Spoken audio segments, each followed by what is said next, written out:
What's up, guys? Jesse Burdick here for powerlifting and Morning After Mobility. This is episode 19, moving right along. And this is kind of a static reverse band stretch, if you will.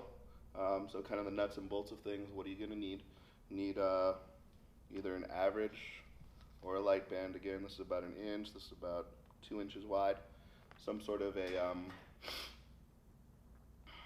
rig that is either weighed down very well or bolted to the floor, whatever you have access to. And then you need to have squatted really heavy the day before, usually. So what we're going to do here is basically climb into the band. You can either go over top or underneath. I always prefer to go underneath for no reason at all, really. Band is going to be choked right about waist height. You might kind of work it up, kind of right over your hips, kind of in the middle of your butt, whatever feels comfortable for you. Once you're in there, there's no slack on here, and now I start to feel a little bit slack as we walk back. I'm going to kind of turn this way so we can chat a little bit.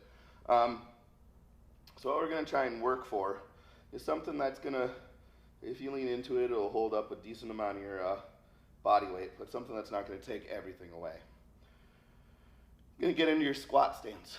Whatever that is for you, kind of get to that. The goal of what we're going to try and do is trying to get really, really close and really, really low, stretch out the lower leg, let our hips start to relax a little bit. This should take a little bit of tension off of our hips, a little weight away from it. So you'll find that you can get into positions that you may not be able to normally. And by doing that, you're going to be able to stretch structures and joints the way that you normally may not be able to, therefore allowing yourself to hopefully realize those positions later on in some sort of workout or recover from it by doing these.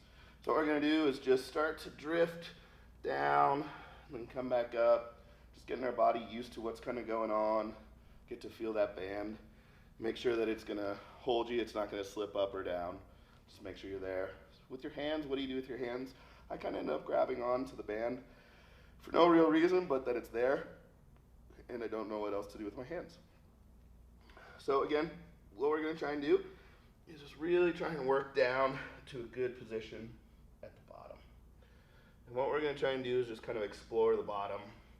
Once you're there and you're kind of weightless, throw our knees out, elbows into our knees a little bit, lean on one side, lean on the other, make sure we're nice and tall, kind of almost flex and round our lower back. Really kind of kick up into a good morning, get those hamstrings really, really opened up and kind of talking back to you. And then once you kind of go, you can either go bring them further in or move your stance a little further out. You're just going to work on trying of idealizing a good squat position for you. And what you can do is you can do a couple of squats, get in the bottom, and again, try and kind of hang out, see what that feels like, and see what is going wrong, what's tight, what feels good, what feels bad, and what you would have to do to get that position under load and without any sort of band with you. Go lower, move around, stand up, stay tall, and just try and move around and feel good. And then after a while, hopefully, you can go ahead and move from a thicker band to a smaller band. Now, over time, I mean both over a couple of days or a week, and also in the same session. Because what we're trying to do is trying to get you ready for your squats or recovering from those squats, because the next session is coming soon. So as you can see, I've gone from an average band to a light band.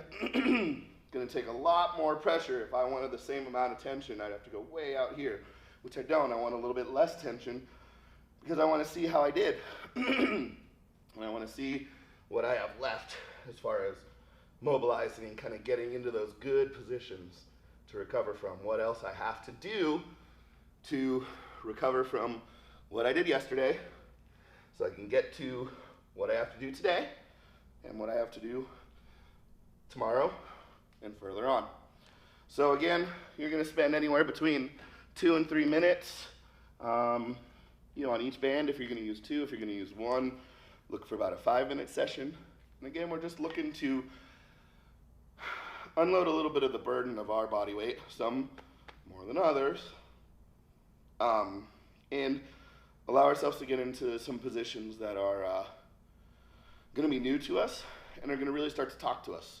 You know, you'll find out a lot about yourself when you're down lower than you normally would with a band helping you out. You're going to be like, wow, I really feel this. And what you need to do with that is you need to be aware of it, and you need to have a game plan of what am I going to do with that now. So what you do if you find out your groin is just really messed up, you know, you can go back to some of the other morning after mobility stuff and find something that'll address specifically that. But this is going to kind of be a harbinger of what you need to do and of the mobility that needs to come for you to recover, get better, realize better positions, etc. So use this as much as you can. I think this is a great indicator for how you're doing and what you need to take care of and do. It's also a great way to just get yourself loose before squats. So take that, use it as much as you can, guys. I wish you good luck, and we'll see you next time.